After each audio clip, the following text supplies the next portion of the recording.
संगम तीरथ राजू। गोसाई जी ने लिखा, आनंद और मंगल।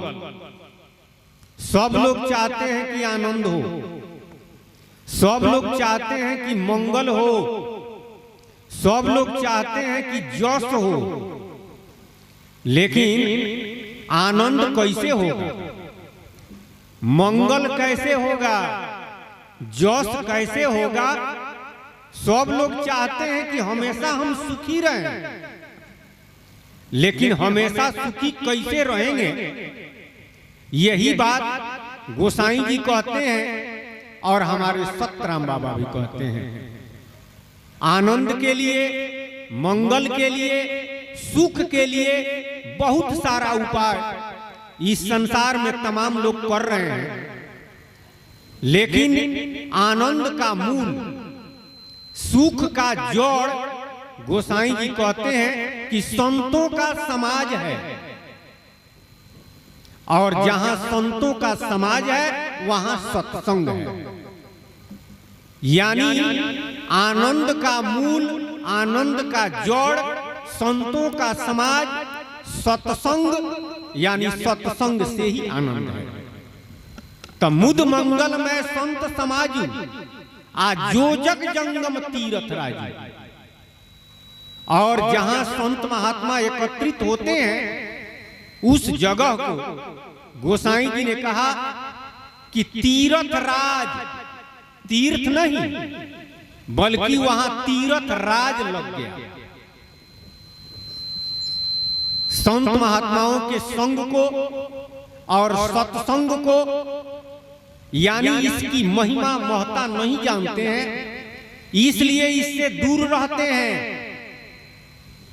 लेकिन इसकी महिमा, इसकी महत्ता अगर हम जान जाएं तो वास्तव में इस संसार में सारा सुख सत्संग से ही है, संतों के संग से ही है। गोसाई जी ने कहा कि विधि हरिहर कवि कोविद बानी, आ कहत महिमा साधु सुख चानी। विधि हरिहर कवि कोविद बानी, आ साधु महिमा कहत सुख चानी। कहते हैं कि विधि माने ब्रह्मा, आ हरि माने विष्णु, आ हर माने शिव। ब्रह्मा, विष्णु, शिव, कवि और विद्वान लोग साधु के महिमा कहने में सकुचा जाते हैं, सकुचा गए। आ सोमो सम कही गोसाई जी कहते हैं कि हम जिस तरह से साग बेचने वाला मड़ी का कीमत वो नहीं बता सकता है, उसी तरह से सोमोसन कही जात न कैसे, आ साक बनिक मणिगुण गण जैसे। जिस तरह से साग बेचने वाला मड़ी का कीमत नहीं बताएगा, वो क्या लगाएगा उसका कीमत, उस तरह से हम साधु की महिमा क्या कहें, कहा नहीं जा सकता है। वास्तव में संत महात्माओं की महिमा और सत्संग की महिमा अमित है, और जहां संत महात्मा एकत्रित होते हैं वह जगह तीरथ राज हो जाता है। राम भक्ति जहां सुरसरी धारा, आ सरसई ब्रह्म विचार प्रचारा। जहां संत महात्मा एकत्रित होते हैं, राम नाम की चर्चा, राम नाम के बारे में कहना और सुनना, राम नाम का सुमिरन और भजन। तो गोसाई जी कहते हैं कि समझिए कि गंगा जी की धारा बह रही है। आप गंगा जी में स्नान करने के लिए जाएंगे, कहीं तीर्थ में जाएंगे, तो उसका फल पुण्य है, लेकिन संत महात्माओं के दर्शन का फल, तीर्थ गए एक फल, आ संत मिले फल चार। अगर संत मिलते हैं तो चार फल है, आ सतगुरु मिले अनेक फल, कहे कबीर विचार। आ सतगुरु मिल गए तो अनेकों फल है, उसका गिनती नहीं है। इसलिए संत महात्मा जहां एकत्रित हुए, जहां सत्संग हो रहा है, समझिए कि तीर्थ नहीं, तीर्थ राज लग गया, आध्यात्मिक तीर्थ राज। और राम नाम की चर्चा, राम नाम के बारे में कहना और सुनना, राम नाम का भजन और सुमिरन, समझिए कि आध्यात्मिक गंगा की धारा बह रही है। राम भक्ति जहाँ सुर सरी धारा, आ सरसई ब्रह्म विचार प्रचारा।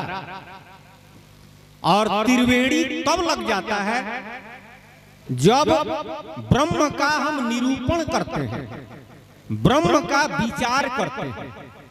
वास्तव में ब्रह्म का निरूपण सत्संग में ही होता है, संत महात्माओं के संग में ही होता है, क्योंकि त्रिविध ब्रह्म है, ब्रह्म, पर ब्रह्म और पार ब्रह्म। अब ब्रह्म किसे कहते हैं, पर ब्रह्म किसे कहते हैं, आप पार ब्रह्म किसे कहते हैं, इस बात का निर्वार, इस बात का निर्णय जहां होता है, समझिए कि वहां त्रिवेणी लग गया।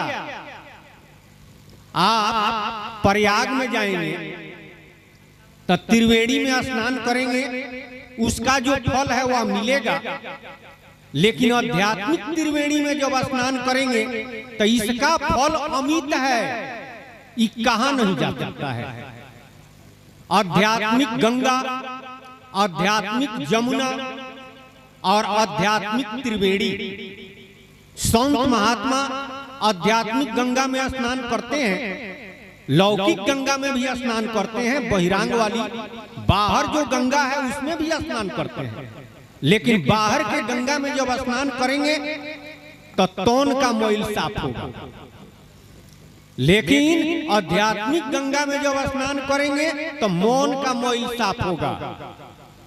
तौन का मोइल साफ हो जाए और मौन का मोइल साफ न हो तो परमात्मा मौन में देखते हैं। तौन तो दुनिया के लोग देखते हैं, इनका शरीर बड़ा सुंदर है, ये लंबा है, चाहे फलाना छोटा है, चाहे मोटा है, पतला है, तो ये तो दुनिया के लोग देखते हैं। लेकिन अंदर के प्रभु देखते हैं। तो मौन का मैल धोने के लिए मौन के गंगा में स्नान करते हैं, तब मौन का मैल धुलता है। तो मौन की गंगा क्या है, मौन की जमुना क्या है? अध्यात्म में त्रिवेणी किसे कहते हैं? एक जगह संत सम्मेलन हो रहा था, कई सिद्धांत के संत महात्मा एकत्रित हुए थे। वहां पर कुछ विद्यार्थी भी आए थे। विद्यार्थियों ने प्रश्न किया कि एक फिल्म आया था उस समय, और उसमें गाना था, तेरे मन की गंगा मेरे मन की जमुना, बोल राधा बोल संगम होगा कि नहीं। तब विद्यार्थियों ने प्रश्न किया वो महात्मा लोगों से कि इसका आप लोग अर्थ बताएं। तो महात्मा लोग कहे कि तो फिल्म का गाना है, इसका अर्थ हम लोग क्या बताएंगे? अरे सत्संग के बारे में पूछो, कथा के बारे में पूछो भगवान की। तब विद्यार्थियों ने कहा कि नहीं, सबका माने दो मानिया होता है। बनाने वाला भले ही जो जान करके बनाया हो, लेकिन इसका भी अर्थ जरूर दो मानिया होगा। इसलिए आप लोग इसका माने बताएं। महात्मा लोग कहे कि बेफरुआत की बात है, इसका माने हम लोग नहीं बताएंगे। विद्यार्थी सब कहे कि आप लोग अगर नहीं बताएंगे तो हम लोग इस सत्संग नहीं होने देंगे। अब विद्यार्थियों के सामने किसका चले? उस सम्मेलन में महाराज जी भी गए हुए थे। तो महाराज जी तो गृहस्थी वेश में थे और वे महात्मा लोग साधु वेश में थे। तो ये महात्मा लोग कहे कि आप तो गृहस्थ हैं, ये महात्माओं का मंच है। तो महाराज जी कहे कि कोई बात नहीं है, आप ही लोग बोलिए, हमको बुलाया गया है, हम आए हैं। तो जब महात्मा लोग देखे कि तो बच्चे सब बोलने नहीं देंगे, अगर इस पर कुछ नहीं कहा जाता है तो ये सत्संग नहीं करने देंगे। अब इन बच्चों के सामने किसी का कुछ नहीं चलेगा, काफी विद्यार्थी थे। तो एक महात्मा कहे महाराज जी से कि आप इस पर कुछ कह सकते हैं। महाराज जी कहे कि हम तो दोनों जानते हैं।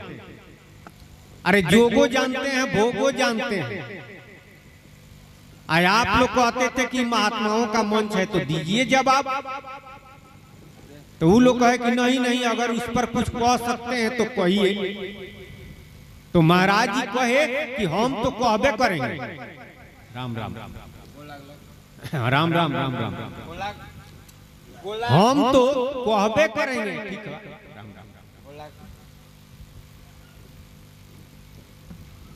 तो महाराज जी कहे कि सारा दुनिया के लोग भेष देखते हैं, आप भेषवे को साधु और संत समझते हैं। लेकिन साहब जी ने क्या कहा, भेष न देखो साधु का, आप परख लो उनका ज्ञान, आप मोल करो तलवार का, पड़ा रहन दिम्यान। तलवार अगर कच्चा लोहा का हो, अब म्यान जिसमें तलवार रहता है वह काफी सुंदर हो, तो लड़ाई के मैदान में म्यान काम नहीं न करेगा, तलवारे से लड़ाई है।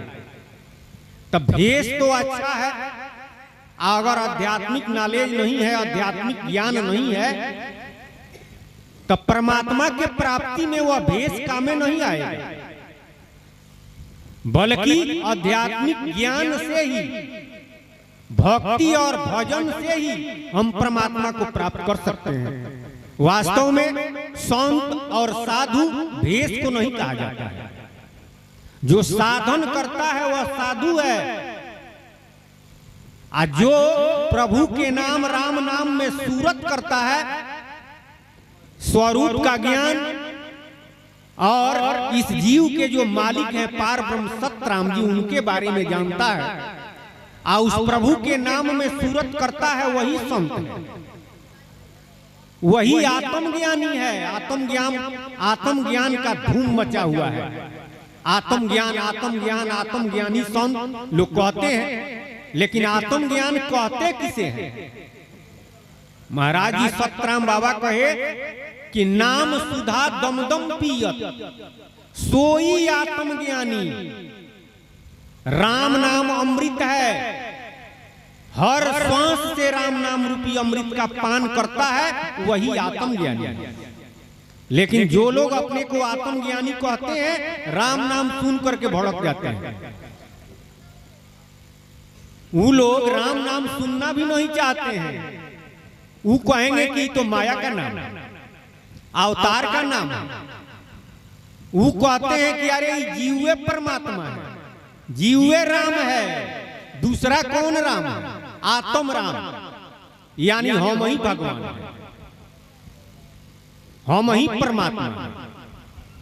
निह अक्षर अक्षर के माही, आ निह अक्षर कोई जानत नहीं।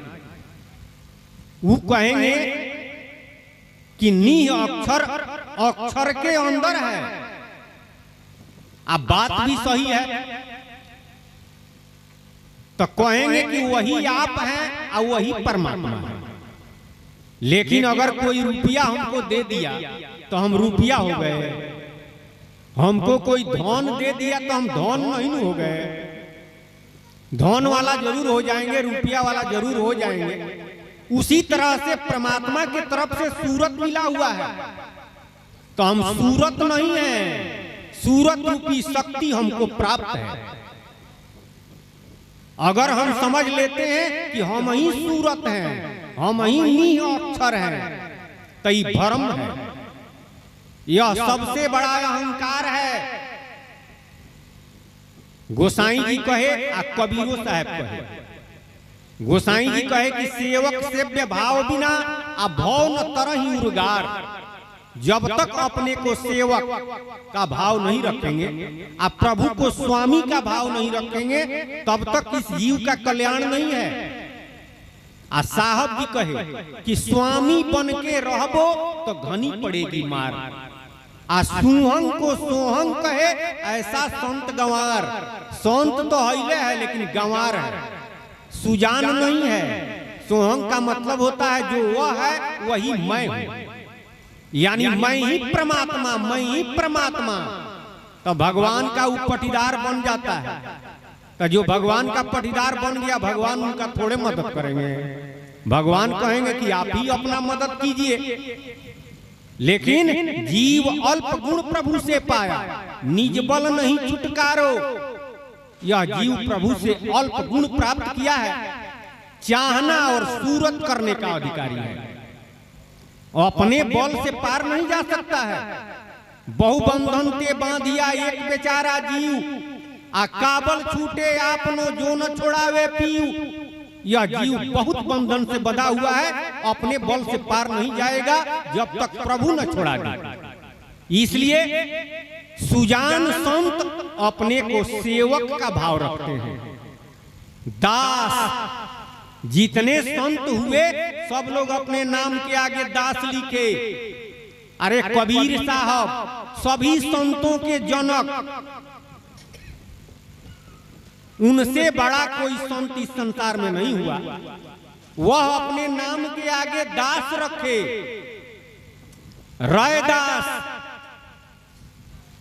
जो कठौता में जिसमें वो चमड़ा भेजते थे जूता सीने के लिए, जूता बनाने के लिए, उस कठौता में गंगा को बुलाए और गंगा जी को आना पड़ा। उसमें से वो कंगन निकाले। कोई साधारण व्यक्ति थे, वो गंगा घाट पर गए नहीं। तो कहने का मतलब है कि इस संसार में संत महात्मा अपने को सेवक, अपने को दास, तो वो अभी अपने को दास ही कहे। नानक दास, बहुत सारा संत हुए जो अपने को सेवक कहे। आज जो स्वरूप ज्ञान, आत्मज्ञान कहते हैं कि हम आत्मज्ञानी हैं, वे लोग अपने नाम के आगे चाहे पहले स्वामी, फलाना स्वामी, फलाना स्वामी, साहेब, साहेब माने मालिक, साहेब माने परमात्मा, साहेब मेरा एक है, दूजा कहा न जाए। आ दूजा साहिब जो कहे तो घना तमाचा खाए। मालिक तो एक है, लेकिन यहां अद्वैत सिद्धांत के अनुसार सब लोग मालिके हैं। अद्वैत का मालिक है माने होता है एक, एक हम ही हैं, दूसरा होइए नहीं है, दूसरा होइए नहीं है। विषय पर आया जाए तो महाराज जी सतराम बाबा राम राम कहे बच्चों से कि बच्चे आप शांत हो जाइए, हम इसका उत्तर बतलाते हैं। जिसने यह गाना बनाया है गलत नहीं बनाया है, इसका लौकिक अर्थ भी है और आध्यात्मिक अर्थ भी है। लौकिक अर्थ क्या है? अरे गाना में है कि मेरे मन की गंगा, तो मन की गंगा और मौन की जमुना, तौन की गंगा और तौन की जमुना तो हम जानते हैं, लेकिन इस गाना में है मौन की गंगा और मौन की जमुना। तो मौन की गंगा क्या है, मौन की जमुना क्या है? अब बोल राधे बोल संगम होगा कि नहीं, यानी भगवान श्री कृष्ण कहते हैं राधा से कि हे राधा तेरे मन की गंगा बह रही है, अब मेरे मन की जमुना बह रही है। आ दोनों जब मिलता है तो संगम होता है, वह त्रिवेणी है।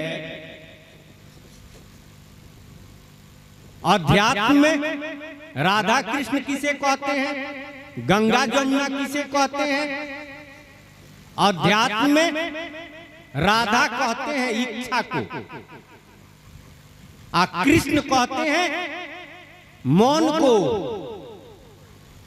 मन परपंची मने निरंजन, मन है ओंकारा। तीन लोक का मन है राजा, मन से को न न्यारा। वहां एकाक्षर ब्रह्म अध्यात्म में मन को ही कहा जाता है। निराकार ब्रह्म मन को ही कहा जाता है। निरंकार ये अध्यात्म में मनवे को कहा जाता है। आत्म सूरत कबीर कहाई, ताको तुलसी ब्रह्म जनाई। और आदि शक्ति कहिए, चाहे सीता कहिए, वहां पर द्वापर में सीता ही राधा बनी। अध्यात्म में इच्छा को कहा जाता है। मौन, बुद्धि, चित्त, अहंकार, इच्छा। अध्यात्म में जो पांच है, बहिरांग में भी पांचे हैं। ब्रह्मा, विष्णु, शिव और नारायण और नारायणी, यानी आदि शक्ति और आदि पुरुष। अब ब्रह्मा, विष्णु, शिव, अब बाकी और देवता लोग हैं, लेकिन प्रधान तो यह पांच है। तो अध्यात्म में बुद्धि कहते हैं ब्रह्मा को, और चित्त कहते हैं भगवान विष्णु को, अहंकार कहते हैं शिव को। अहंकार शिव बुद्धि अज मनसि चित्त महान, रामचरितमानस प्रमाण है। और राम कहते हैं,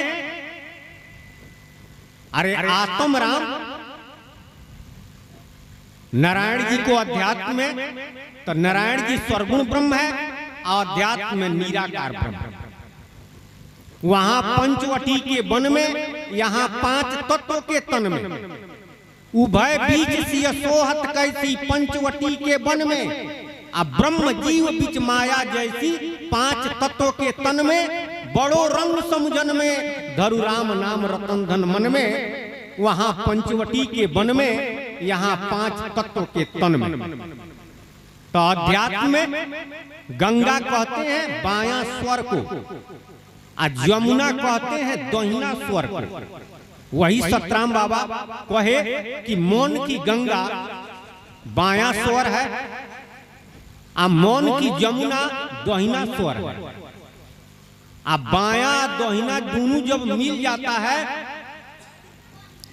तो संगम हो जाता है, तो दोनों मिलता है। तो अध्यात्म में क्या कहते हैं? सुषमड़ा। जोगी लोग इसको क्या कहते हैं? इंगला और पिंगला। जोगी लोग बायां स्वर को इंगला कहते हैं और दहिना स्वर को पिंगला कहते हैं। और दोनों जब सम होता है, यानी दोनों जब मिल जाता है, तो उसी को सुषमड़ा कहते हैं। उसी को भगवान ने गंगा और जमुना कहा, और दोनों मिल गया तो त्रिवेणी हो गया। उसी को संत लोग क्या कहे? दधिसुत से अमृत पीवे, रविसुत आवे न पास। मार चला ब्रह्मांड को, सोई सतगुरु का दास। बायां स्वर को संतों ने दधिसुत कहा, और दहिना स्वर को रविसुत कहा। इसी को पंडित लोग क्या कहते हैं? बायां स्वर को चंद्र नाड़ी और दहिना स्वर को सूर्य नाड़ी। दोनों जब मिलता है तो अध्यात्म में उसी को संक्रांति। आम जनता क्या कहती है? आम जनता बायां सांस और दहिना सांस यही नहीं कहती है। तो महाराज जी कई तरह से समझाए। विद्यार्थी बहुत खुश हुए, और लोग भी जितने आए हुए थे सारा लोग प्रसन्न हो गए, जयकार करने लगे। अब तो महात्मा लोग घबराने लगे। वो लोग घबराने लगे कि हम लोग आए थे सत्संग करने के लिए, आई सारा लोग तो ये तो है गिरहस्थ, वेशभूषा, अरे धोती या कुर्ता पहनते थे महाराज। महाराज जी कहे कि घबराइए मत, आप लोग लायक भी होगा। खैर तो कहने का मतलब है वही गोसाई जी कहे कि राम भक्ति जहाँ सुर सरिधारा आ सरसई ब्रह्म विचार प्रचारा। राम राम कहते हैं, राम नाम सुनते हैं तो समझिए कि गंगा जी की धारा बह रही है। यहाँ अध्यात्म में बायां श्वास से राम नाम जप रहे हैं, क्योंकि संतों ने कहा कि दधिसुत से जो अमृत पीवे, दधिसुत मने बायां श्वास, अमृत मने राम नाम अमृतम, रामे नाम अमृत है। रवि सुत आवे न पास, रवि मने सूरज, आ सूरज के लड़का है जमराज, वो आएंगे नहीं, जमराज उसके पास नहीं आते हैं। तब मुद मंगल में संत समाजू, जो जग जंगम तीरथ राजू, राम भक्ति जहाँ सुर सरिधारा, सरसई ब्रह्म विचार प्रचारा। ब्रह्म का निरूपण, ब्रह्म का प्रचार, समझिए कि त्रिवेणी वहां पर लग गए।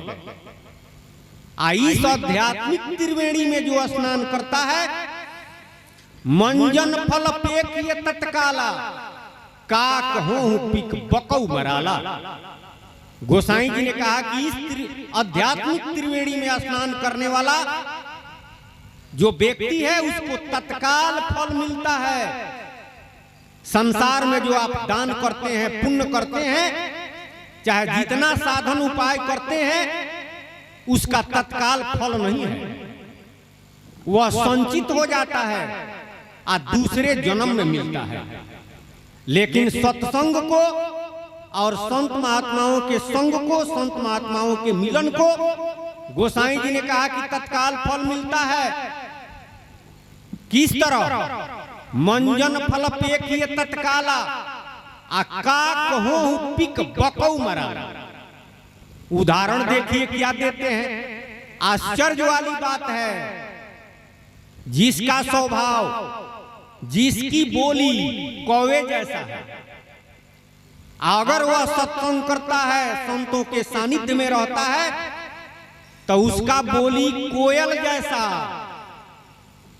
और जिसका स्वभाव बगुला जैसा है, उसका स्वभाव हंस जैसा हो जाता है। यह सत्संग का प्रभाव है, सत्संग की महत्ता है। गोसाई जी कहते हैं कि यह सुन करके आप आश्चर्यचकित मत होवें, सुनी आचरज करे जन कोई, सत्संगति महिमा नहीं कोई। सत्संग की महिमा छिपी हुई नहीं है। वाल्मीकि नारद घट जोनी, निज निज मुखन कही निज होनी। वाल्मीकि जी, अगस्त जी, नारद जी, उन लोगों के साथ जो हुआ वे लोग स्वयं कहे। अरे वाल्मीकि जी का पहला नाम रत्नाकर था, काम क्या था? राहगीरों का धन लूटना और हत्या करना। लेकिन जब नारद जी मिले, नारद जी को भी संत कहा गया है, नारद जी जब मिले तो उल्टा नाम जपत जग जाना, वाल्मीकि भय ब्रह्म समाना। वाल्मीकि जी में ब्रह्म के समान शक्ति आ गई और आदि कवि कहलाए। यह सत्संग का प्रभाव है और संत के मिलन का फल है। गोसाई जी उदाहरण देते हैं, मति की रति गति भूति भलाई, जो जही जतन जहां लगी पाई। मति मने अकिल, अपने अकिल के हिसाब से जितने लोग जस कीरत सदगति को प्राप्त किए, एकमात्र सत्संग का प्रभाव रहा। मति की रति गति भूति भलाई, जो जही जतन जहां लगी पाई। सो जानहु सत्संग प्रभाव, लोक कहूं वेद न आनु पाई। लोक मने 18 पुराण और 4 वेद में दूसरा कोई उपाय नहीं है, क्योंकि पुराण का मर्म, वेद का मर्म, उपनिषद का मर्म, संत वाणी का मर्म हम सत्संग से ही जान सकते हैं, संत महात्माओं के संग से ही जान सकते हैं। इसलिए कहने का तात्पर्य यही है कि अगर सुख चाहते हैं, आनंद चाहते हैं, दुख कौन चाहता है? सब लोग सुख चाहते हैं, कोई भी दुख नहीं चाहता है। तो कोई मन दुखी, तन से दुखी है, अरे कोई बीमारी लगा हुआ है, कोई ना कोई बीमारी है, सारा धन है, उसके बाद भी बीमारी है, इलाज कराते हैं नहीं ठीक होता है तो हम दुखी हैं। अब मान लिया जाए कि शरीर से स्वस्थ है तो मन से तो सारा दुनिया के लोग दुखी हैं। अरे अपना दुख नहीं है, पत्नी का दुख है, पत्नी को पति का दुख है, भाई का दुख है, लड़का का दुख है, परिवार के अन्य सदस्य का दुख है, तो मन से तो दुखी जरूर है। इस तरह से अगर दुखी नहीं है तो बहुत लोग दूसरों के सुख को देख करके दुखी हैं। पटीदार का दुख तो जरूर है, तो मन से सारा दुनिया दुखी है। कोई तन दुखी, कोई मन दुखी, कोई धन बिना रहत उदास, कंगाल है, धन नहीं है तो दुखी है। जिसके पास बहुत धन है, अरबों की संपत्ति है, उसको चैन नहीं है, उसको जोगाने में, उसको बढ़ाने में, उसको बढ़ाने में, उसको जोगाने में चैन नहीं है। सोने के लिए नींद की गोली खाना पड़ता है, तो कहां सुखी है, कहां सुखी है वो? तो कोई धन बिना रहत उदास, थोड़े थोड़े सब दुखी, सारा दुनिया के लोग दुखी है। सुखी कौन है भाई? कोई तन दुखी, कोई मन दुखी, कोई धन बिना रहत उदास, थोड़े थोड़े सब दुखी, सुखी एक राम के दास। इस संसार में अगर कोई सुखी हो सकता है तो राम जी का दास हो सकता है, अन्यथा दूसरा कोई नहीं हो सकता है, क्योंकि राम जी ही आनंद के दाता हैं, परमात्मा ही सुख के सागर हैं। तो जिसके पास जो होगा वही नहीं मिलेगा। हमारे पास कोई आता है तो हमारे पास जो होगा वही देंगे। तो संसार के लोगों से हम सुख खोजते हैं, तो संसार के लोगों के पास जो है वही देगा। तो सारा दुनिया तो दुखी है, तो देगा क्या? यहां तक वेद कहता है कि यह संसार दुख का घर है, यह त्रिलोक दुख का घर है। मान लिया जाए कि जिस घर में हम रह रहे हैं उस घर में पूरा कालिक भरा हुआ हो, हम आशा करें कि कालिक न लगे, लगबे करेगा, तो यह संसार दुख का घर है। इसमें हम सुख की आशा करते हैं तो सुख मिलेगा नहीं, वेद के अनुसार दुखे मिलेगा। लेकिन कबीर साहब क्या कहे? कबीर साहब कहे कि दुनिया के लोगों के लिए संसार दुख का घर है, लेकिन संतों के लिए यह सुख का घर है। किस तरह? कबीर साहब के पास भगवान एक पार्षद भेजे, वह पार्षद आकर के कहा कि सरकार, अरे इस संसार दुख का घर है, वेद भी कहता है, आप चलिए, भगवान आपको बुला रहे हैं बैकुंठ में। कबीर साहब कहे, राम बुलावा भेजिया, दिया कबीरा रोय, जो सुख सत्संग में सो सुख बैकुंठ न हो। जो सत्संग में सुख है वह बैकुंठ में भी सुख नहीं है। तो वास्तव में इस संसार में कौन सुखी है? जो सत्संग करता है, यानी सत्संग से ही सुख है। सत्संग का मतलब होता है सत्य जोड़ संग, सत्य का संग करना सत्संग है। तो सत्य क्या है? प्रभु का नाम, राम नाम। राम नाम का जो संग करता है वही सुखी हो सकता है। वही कहने वाला कहा कि सुखी सुखी वही है, यानी राम का दास, राम जी का जो सेवक है, दास है, वही सुखी हो सकता है। इसलिए सतराम बाबा तो हमेशा बराबर यही कहे और कहते हैं क्या? राम जपू, राम जपू, राम जपू। तुलसीदास जी कहे, राम जपू, राम जपू, राम जपू बावरे, घोर भाव नीर निधि नाम निज नावरे। एक ही साधन से सकल सिद्धि साधरे। राम जपू राम जपू राम जपू बावरे। बावरे माने बउआना पगलाना। अरे क्या पगलाए हो, क्या बौराए हो, राम राम जपो, इसी से सब सध जाएगा। जितना तुम साधने चाहते हो, जितना साधना चाहते हो, सब सध जाएगा। और राम नाम अगर छूट गया तो समझिए कि सुख छूट गया। तो सुख जब छूटेगा तो दुखे न मिलेगा। कबीर साहब कहे कि सुख में सुमिरन सब करे, आ दुख में करे न कोई। आ सुख में सुमिरन जो करे तो दुख का है क्या हो। लेकिन सतराम बाबा इसी बात को कहे कि सुख का दुख का सुमिरन सब करे, आ सुख का करे न कोई। आ सुख का सुमिरन जो करे तो दुख काहे को हो। सारा दुनिया के लोग दुखवे का सुमिरन करते हैं। यानी संसार में जितना वस्तु है, चाहे संसार में जितना नाम है, तो संसार दुख का घर है। अगर इसी का चिंतन करते हैं, इसी का चितवन करते हैं, तो दुखवे का सुमिरन कर रहे हैं। आ सुख के सागर राम जी हैं, तो राम नाम का चिंतन करते हैं, राम नाम का चितवन करते हैं, तो सुख का सुमिरन कर रहे हैं। आ राम राम कहते हैं, आ भीतर चिंतन हो रहा है कि दूसरे को दुख हो जाए, दूसरे का धन हड़प ले, तो सुमिरन कहते किसे हैं। जो अंदर चिंतन हो रहा है वही सुमिरन है। सुमिरन दूसरा कुछ नहीं है। चिंता चिंतन चितवन यह सुमिरन है। तो अंदर चिंतन हो रहा है दूसरे को दुख देने का, दूसरे को हड़पने का, दूसरे को लूटने का, और ऊपर से राम राम राम राम कह रहे हैं।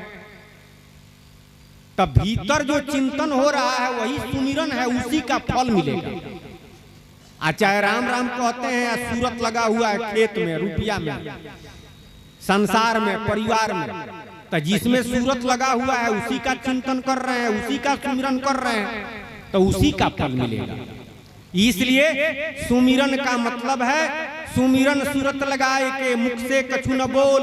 अब बाहर का पट बंद करो, भीतर का पट खोल। प्रभु के नाम में ख्याल और सूरत करना, प्रभु के नाम का चिंता और चिंतन करना, यही सुख का उपाय है। अगर हम सुख चाहते हैं तो प्रभु के नाम का सुमिरन करना पड़ेगा। लेकिन प्रभु के नाम का सुमिरन तब तक नहीं करेंगे जब तक सत्संग नहीं करेंगे। सत्संगे में हम जानेंगे कि सुमिरन किसे कहते हैं और सुमिरन कैसे किया जाता है। सत्संग भी तब तक नहीं मिलेगा जब तक कोई संत नहीं मिलेगा। जब तक कोई संत महात्मा नहीं मिलेगा तब तक सत्संग भी नहीं मिलेगा। इसलिए गोसाई जी कहे जो कि मुद मंगलमय संत समाजू, यानी संतों का समाज, संतों का मिलन, संतों का दर्शन, दर्शन का फल है सत्संग।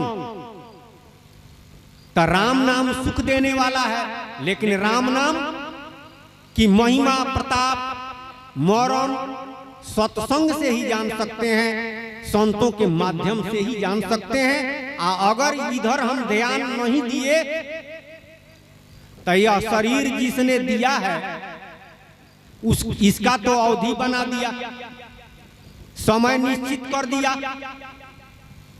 परमात्मा की तरफ से श्वास रूपी खजाना मिल गया, आई खर्चा हो रहा है तो एक दिन समाप्त तो जरूर होगा।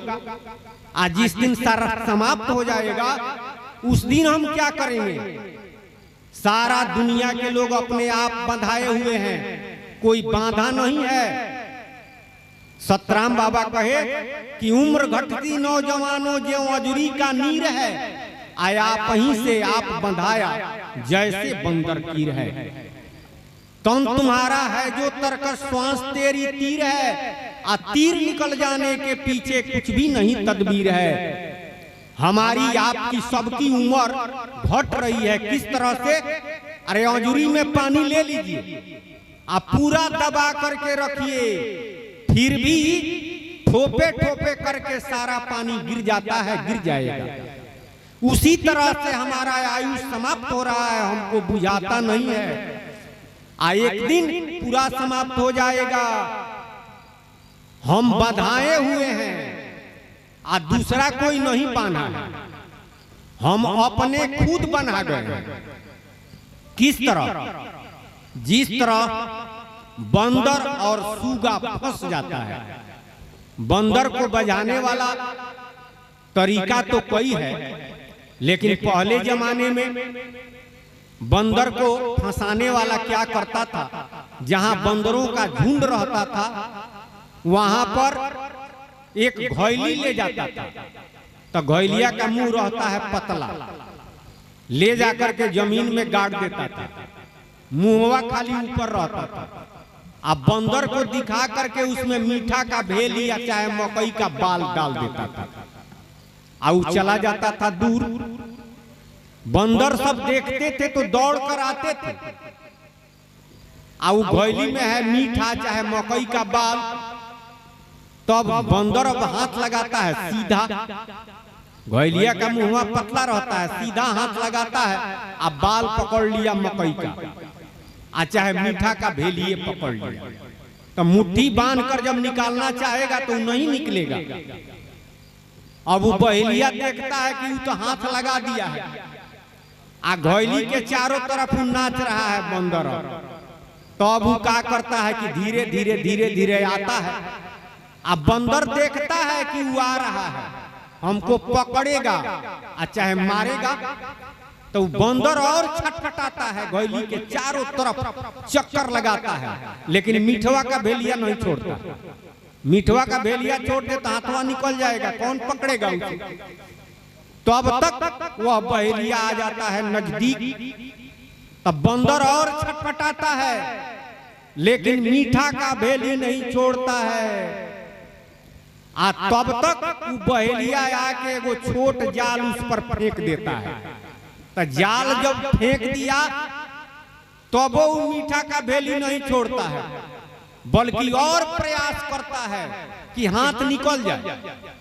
तो अब वो बहेलिया क्या करता है कि डंडा से जब 4 डंडा फटाफट मारता है तो अपने आप मीठा का भेली हाथ से छूट जाता है और उस घोइली से उसका हाथ निकल जाता है। लेकिन वो तो जाल में अब बंधा गया। बहेलिया पकड़ के ले जाता है, डंडा मार मार करके सिखाता है का भीख मांगने के लिए लंका फांदो, हई खेला करो, सबके आगे हाथ फैलाओ। वही हाल होता है। विषय रूपी मीठा को हम पकड़े हुए हैं, संसार रूपी माया को हम पकड़े हुए हैं, छोड़ते नहीं हैं। बुढ़ापा आती है, लोग कहते हैं, हम भी कहते हैं कि अब क दिन जीना है, लेकिन संसार से आसक्ति हटती है और मोह बढ़ते जाता है, और मोह बढ़ते जाता है। यानी मीठवा का भेलिया नहीं छोड़ते हैं। परिवार, समाज, चाहे जमीन रुपया में और आसक्ति बढ़ती है और उसको जोर से पकड़े रहते हैं।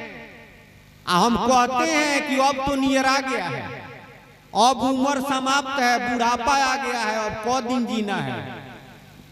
जिस तरह से बंदर देखता है कि बहेलिया अब नजदीक आ गया तो और ही छटपटाता है, लेकिन मीठवा का भेलिया नहीं छोड़ता। अरे छूट जाएगा तो निकल जाएगा, उसको कोई नहीं पकड़ेगा। तब तक बहेलिया आ गया नजदीक, यानी काल रूपी बहेलिया अब नजदीक आ गया। अंत में छटपटाहट बढ़ जाती है, लेकिन संसार की आसक्ति नहीं समाप्त होती है। तो अब यमराज क्या करता है, मुगदड़ मारता है, संसार छूट जाता है, परिवार छूट जाता है, रुपया यहीं रह जाता है, धन यहीं रह जाता है, जमीन यहीं रह जाता है। अब वो जाल में फंस गया, अब पकड़ कर ले गया 84 लाख जोनी में, डंडा मार मार करके अब भांति भांति दुआरी 84 लाख योनि में घुमाता है, कभी हाथी में, घोड़ा में, कुत्ता में, सियार में, बंदर में, सर्प में, बीची में, चिट्टी में इत्यादि योनियों में अब महा दुख भोगता है। लेकिन मनुष्य शरीर मिला है तब तक इस विषय के बारे में चिंता नहीं करता है। अगर सत्संग करे, संतों का संग करे, यही इसका निवारण है, यही इसका उपाय है, इसी से सुख है। बोलिए सतगुरु महाराज की जय जय जय, सतराम बाबा की जय जय जय। अब आइए